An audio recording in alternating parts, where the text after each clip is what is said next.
Welcome in to another episode of the 1796 Sports Podcast. Um, Obviously, biggest news this week: Nico is no longer a Tennessee Volunteer, and we'll get into how we feel about it. But timeline of events here: Thursday afternoon, it comes out from Pete Nakos that a contract negotiations are still ongoing with Nico, and he said at that point on Thursday that it might not affect his transfer portal status for when it opens this Wednesday. Everybody freaked out. We had a lot of hot takes going on that afternoon, Jim. I'm sure you remember. And then on Thursday night, one Big Nick, who I'm sure we'll talk about him and over these next 30 to 45 minutes, disregarded the report.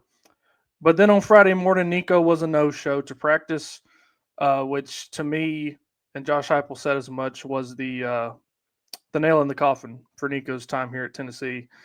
And then on yesterday morning, it came out officially that Tennessee's moving on from one Nico Iamaleava. Um, Jim, just your overall thoughts on this whole situation before we dive in a little bit deeper here. Well, you have to have two sides to this because we really don't know like what actually transpired. Was it Nico? Was it his dad? Was it all this stuff? My initial thing was is I kind of want to think it's the dad, and I kind of want to think he's getting bad advice because I understand Nico's the way I've seen him is Nico seems like a good kid, Mm-hmm. and he doesn't seem like the guy that's going to be like, hey, I'm not going to play if you don't pay me this, and I really think this hurt his career, like because all these coaches are coming out. Even Deion Sanders, Mister Moneybags over there, Yeah, said, "Nah, we ain't playing that. Like you ain't coming here and pulling our chains and trying to get money." I really think Nico got bad advice, and I feel bad for the kid because Nico is very talented. Would I like him to be our quarterback this year? Absolutely. We thought he was going to be that, but you know, it's just terrible. To work out for him. But at Tennessee's side, I think Heupel did the right thing.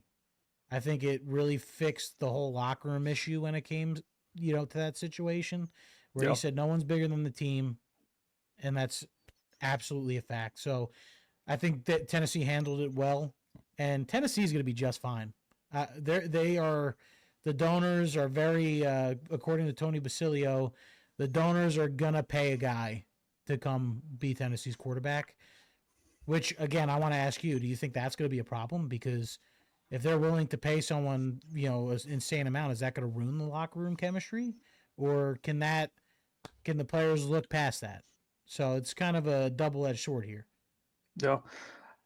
Like you said with Nico, I want to be very careful how I actually talk about the player here because I do think, like you said, he was influence from outside sources being led along into this whole deal since December, really, is what it sounds like from the more stuff comes out. But Josh Heupel, he thanked Nico yesterday for all he was able to do in his short time here.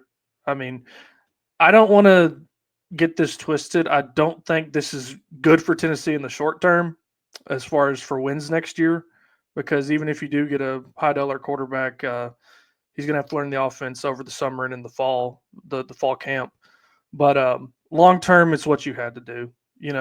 And he said it. Josh Heupel said it yesterday during the broadcast and in his post game comments. No one's bigger in Tennessee, and he went on to say even including myself, and I think that's important. But again, I don't want to put down the kid because I really think, and I tweeted it from the 1796 account on Friday that I think if it was up to Nico, he would have been okay. And like you said, I think what him or his dad and whoever is leading him astray, his agent, his handlers, whatever you want to say, this is all going to turn out way worse than it would have if they had just kept with the contract they agreed on 3 years ago. And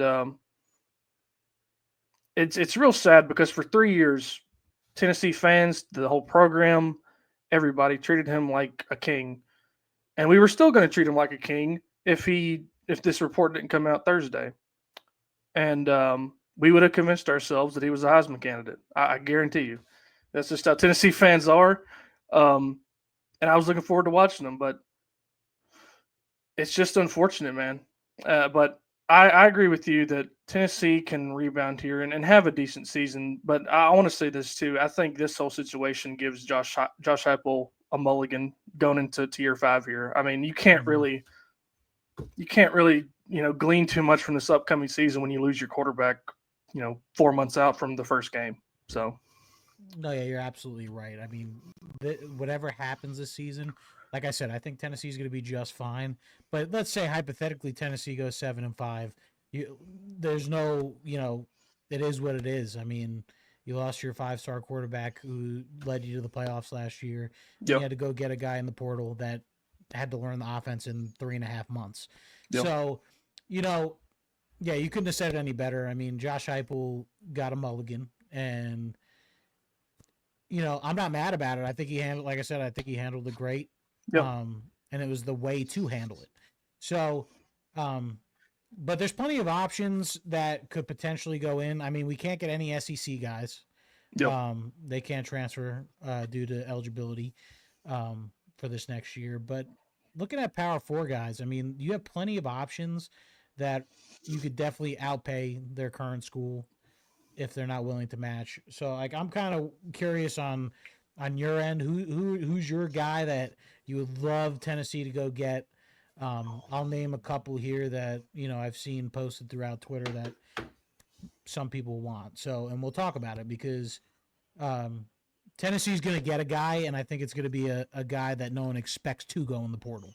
So Yeah.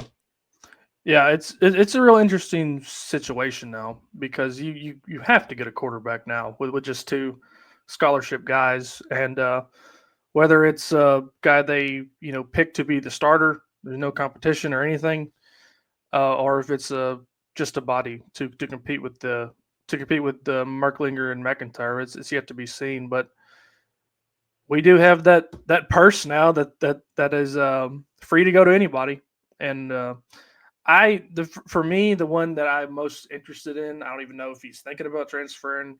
I mean, of course, in this day, show them some numbers on a piece of paper and anything could happen. But to me, and I'm sure he's on your list because we've talked about it.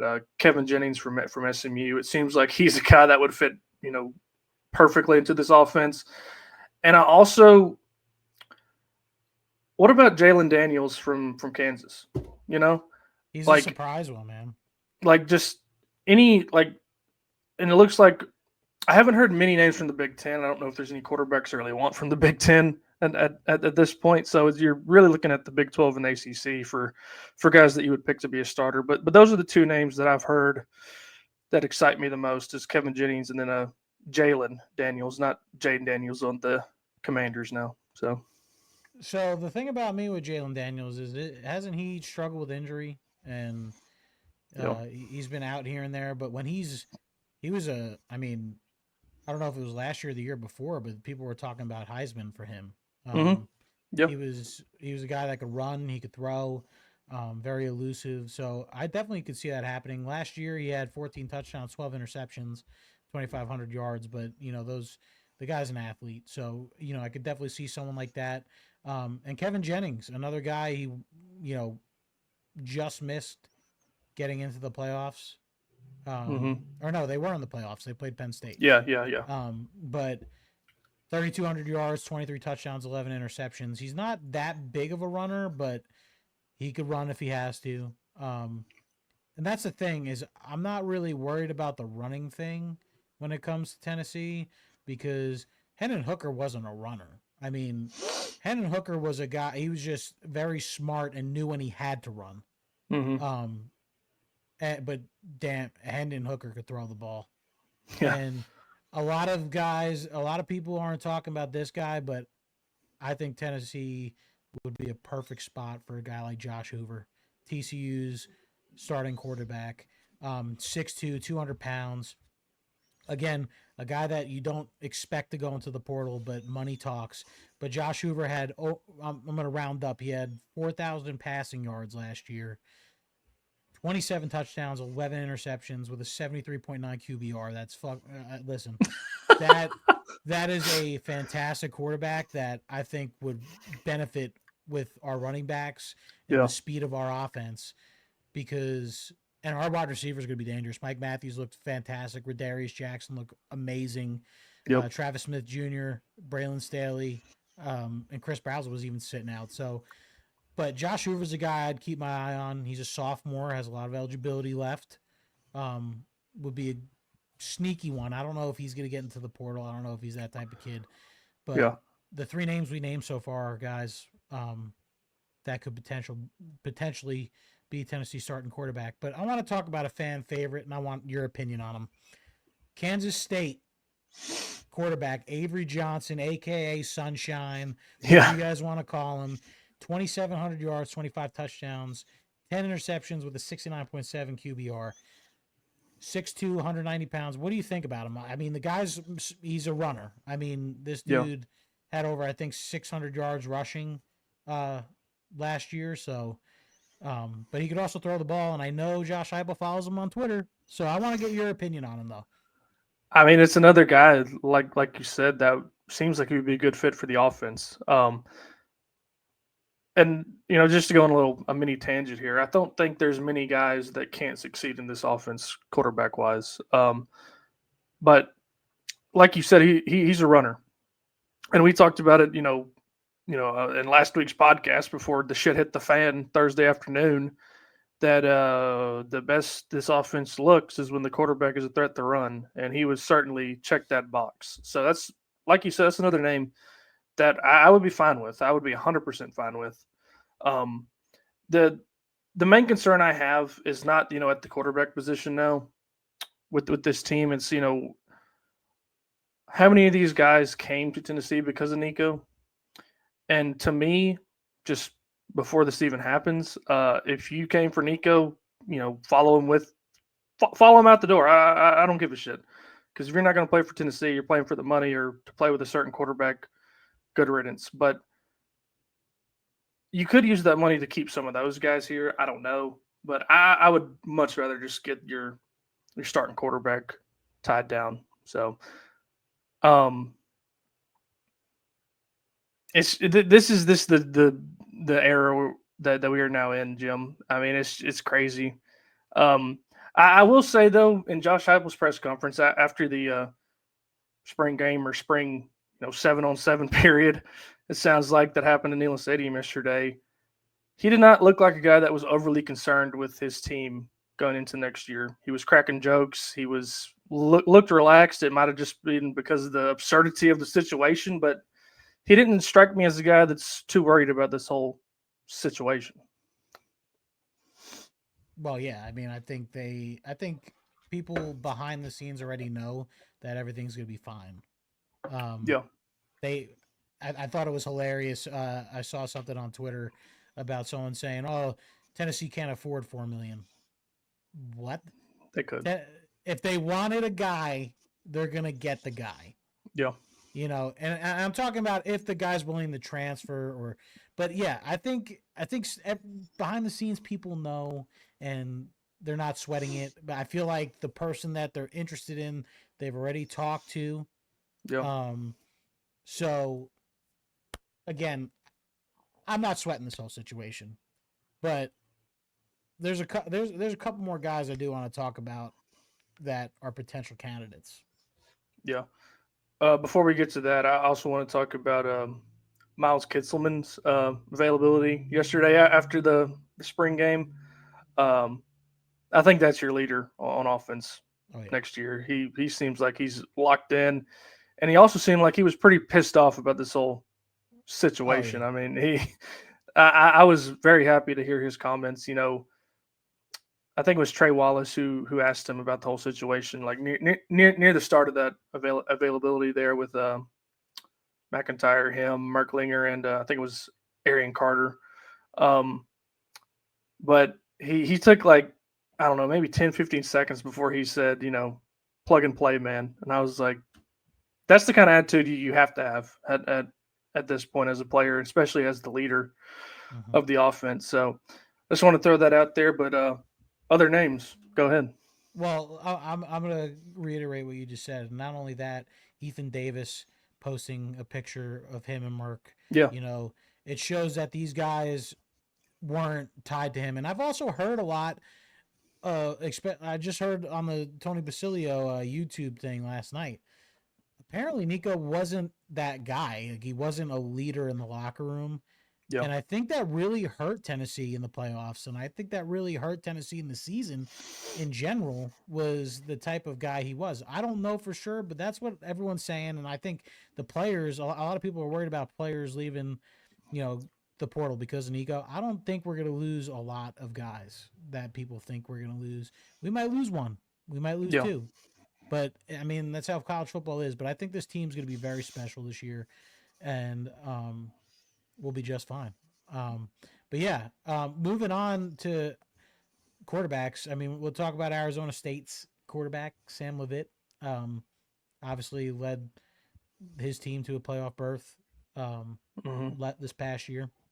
2,800 yards, 24 touchdowns, 6 interceptions, 80 QBR. Would be another guy that could be a great fit. But my sleeper that I really want Tennessee to go get is Baylor's quarterback, Sawyer Robinson.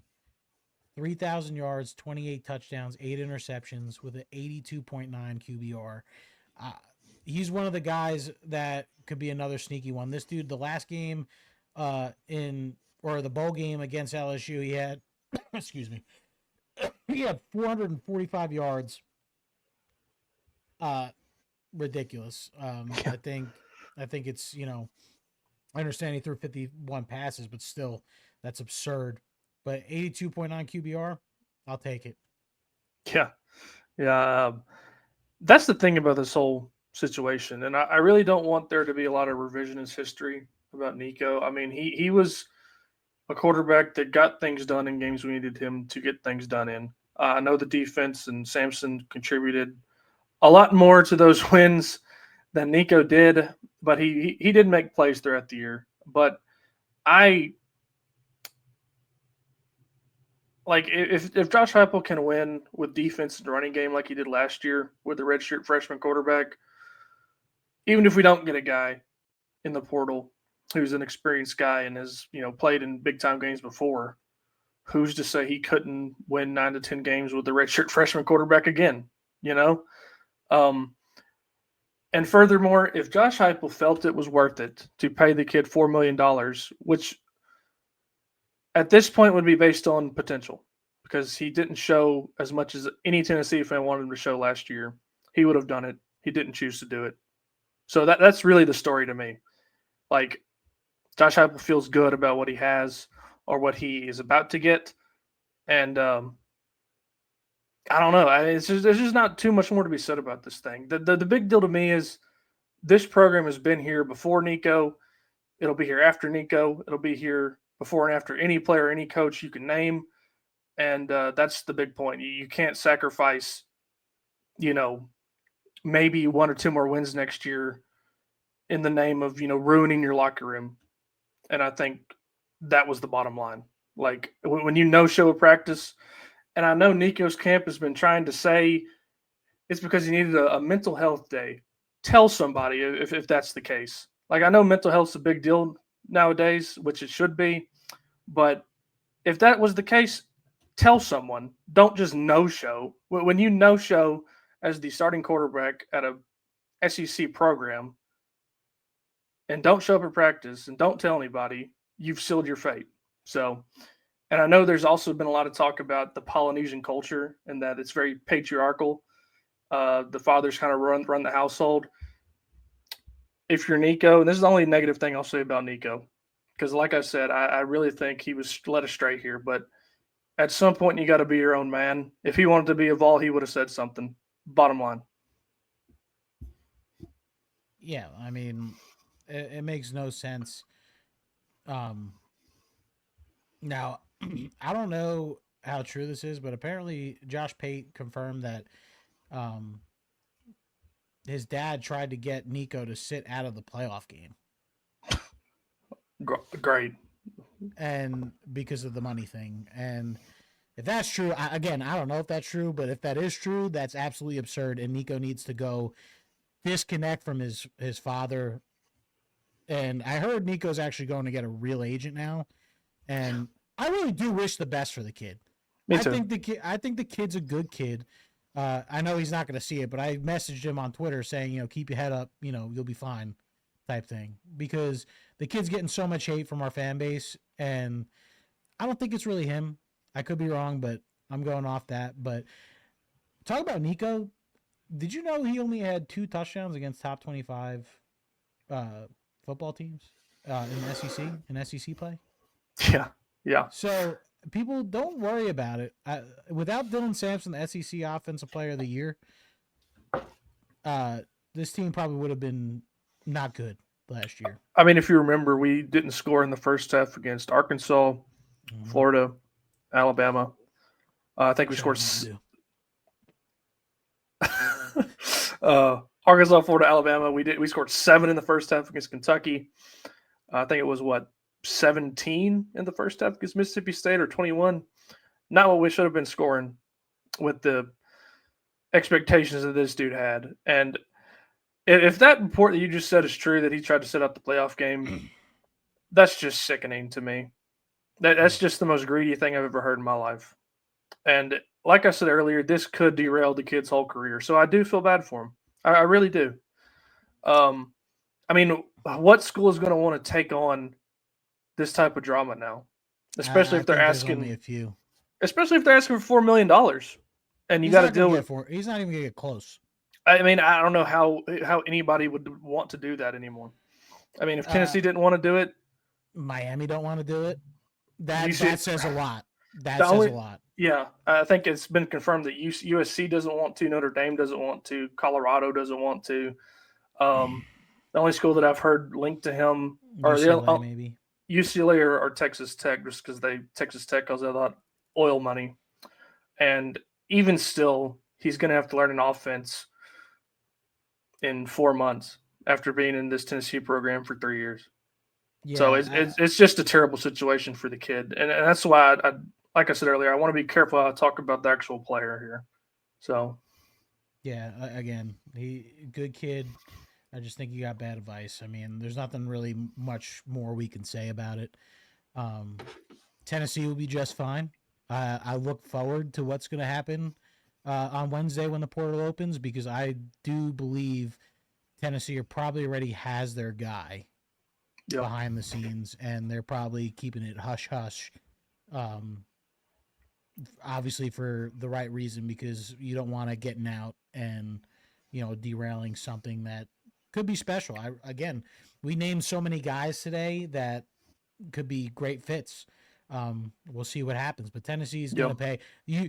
I think Big Nick really pissed off the donors, because when the donors are willing to spend a crazy amount of money, they're going to spend. Yeah, and they'll give someone $4 million if they have to. Yeah, I mean, I don't know why his camp, whoever's in charge of it really seems like it is Big Nick, can't take a step back and say. And before I even say that, I mean, we kind of did whatever this kid wanted for the first 2 years. From what I understand, he didn't play in his freshman year because the family didn't want him to play. That's why we saw Joe Milton for the time that we did. And by the way, shout out Joe Milton. I take back everything bad I've ever said about Joe Milton. Yeah. Because he never bitched. I backed you, Joe. A second. And I always backed you, Joe. Credit to you, by the way, because you did always back Joe. I was just mad we weren't winning as many games as I thought we would, but looking back at it now, I hope they trade Dak. I hope Joe's the starting quarterback for the Cowboys. Yeah. Joe Milton, we love you. We're glad you were involved, because that guy sat on the bench and waited his opportunity, and he did just fine. But yeah. What I was saying, what I was getting to there, we gave him a historic NIL deal. It was the first of its kind. He sets out a year. We did what he wants. He starts this year, doesn't live up to the expectations of a guy who's getting paid that much money, and then he wants to ask for more. I mean, I don't know why they couldn't, take a freaking piece of humble pie, him and his camp. And if Nico is looking for an agent, he probably should be, because they absolutely misstep this whole situation. And I've also heard that it was like pulling teeth to even get Nico to go to these NIL obligations, these autograph signings, these appearances he was supposed to make as part of the deal. People were growing frustrated with that, so that was another contributing factor here. But again, I don't want to put down the kid because I really do feel like he got just absolutely screwed in this whole situation. I mean, I think there's pictures today from him. Somebody, a Tennessee fan, I guess, was at the Nashville airport this afternoon and saw Nico, and he was in a hoodie with his head down, looking at his phone. I mean, it's hard to imagine what's even going through that kid's mind right now. And I'm kind of giving him the benefit of the doubt, which I feel like is necessary because he's a 20-year-old kid in that Polynesian culture that's all about their dads. So I'm giving him the benefit of the doubt. I might change that opinion if certain things come out, but it is what it is. Like I said, Tennessee will live on way longer than Nico. So it is the situation will unfold, and I'm sure we'll hear much, much more nuggets come out over the next week or two. So, any more thoughts on Nico before we get to some real success on the diamond this weekend for the University of Tennessee? The last thing I'll say about the Nico thing is I think what Nico needs to do is if you're worried about the money, you're gonna have to find the school that gives you the most. I don't think he'll get more than the 2 million that he was gonna get here, but go get that money and try and do as best you can this year and hit the Yeah, draft. yeah. Um, the last thing I'll say before we move on to diamond success for both baseball and softball this weekend is I've seen a lot, and I touched on this Thursday night when we went live on Twitter. As a Tennessee fan, this is the first time NIL has really treated us wrong, in my opinion. Um, I don't want this to turn into NIL sucks, which I know there needs to be guidelines and you know a lot better things that need to be done. Josh Heupel alluded to it yesterday in his press conference. Like he told the media, "I'm sure y'all have dinner plans, so I won't get into everything that needs to be changed," which is 100% true. But NAL has been good to Tennessee. It will continue to be good to Tennessee. Um, but I understand the frustration here. I mean, this is just not something that you would even think about dealing with even 4 years ago.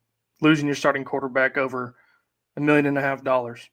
I mean, it's just nuts. So, but that's all I got on that whole situation. Let's start with softball because I'm really impressed with what the softball team has been doing here. Yeah, They won that series against Oklahoma a week or two ago which on the is road. huge. Yeah, on the road, took it 2 games to 1, and then they go down to number one Texas this weekend. Um, lose on Friday night. Great performance by the Texas Longhorns starting pitcher. Get shut out 3-0. But then the next 2 days, Tennessee softball showed their teeth and won those last 2 games. You take yet another road series against a top flight team in college softball. Your thoughts? Again, another team that looks fantastic.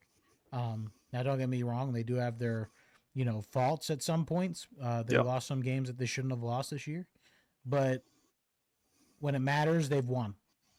When it matters, they've beaten the top teams in the country. They've Mm-hmm. shown that they could play with the top teams in the country.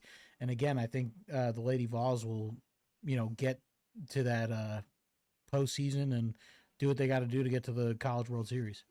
Yeah. They've for sure shown that they can compete with the top flight teams this year.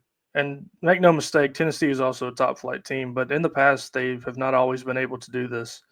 And it's just nice to see.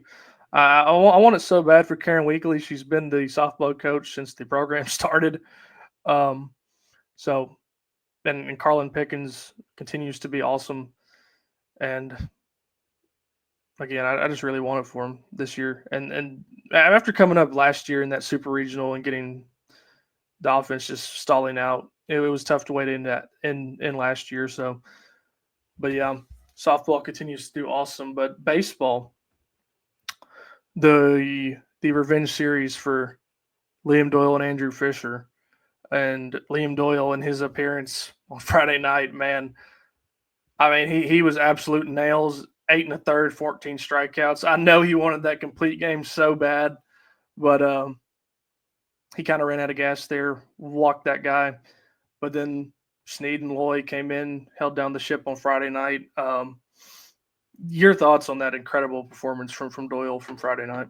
I mean, he's showing exactly why he is going to be probably guaranteed top 5 pick Yep. in this draft coming up. He's been spectacular all dang year. Um, again, you can't 14 Ks. I mean, are you crazy? You know what? He reminded me of Crochet on Mm-hmm. Friday, just tossing that fastball, saying, "I dare you to hit it," and no one can hit it so far this year. Um, but yeah, Doyle keeps doing the things we need him to do. If the Vols could figure out their defensive woes and their other, if Marcus Phillips, because Marcus Phillips has not been a bad pitcher. He's been good all year. He's had a bad 2 weekends, which is fine. Yeah. But if they could figure that out, Coons didn't have a bad day as the numbers show. A lot of errors and a lot of mishaps that Yep. but Coons is doing his thing. This team's gonna be just fine. I thought I'm not gonna call out who I was yelling at on Twitter, but they were kind of being me in a sense where I freak out at some points. Um, you can't say this team's not good when you're 11-4 in SEC play and you have 31 wins on the season. Um, they're doing just fine and they're gonna be just fine. The SEC's the SEC, man. Baseball's crazy. Yeah. You're gonna lose. Look at A&M. A&M. A&M woke up when they Yeah. played us, and now they're winning. And A&M's looking like A&M what we thought they were gonna be. Yeah. So you can't sweat the little mishaps. You're gonna lose games. You're not gonna win 60 games every year. You get to that postseason. That's what matters. Yep. And right now they're on track to host the regional and the super regional. So you know you can't be mad at it. They've been playing fantastic. Shout out Nate Snead, the best closer in college baseball. Um, I'm sure he'll be on this podcast here shortly. Um, that's the dude. But yeah, the team's been playing well. Doyle's fantastic. Fisher had a weekend this weekend. I think all his hits this weekend were extra bases.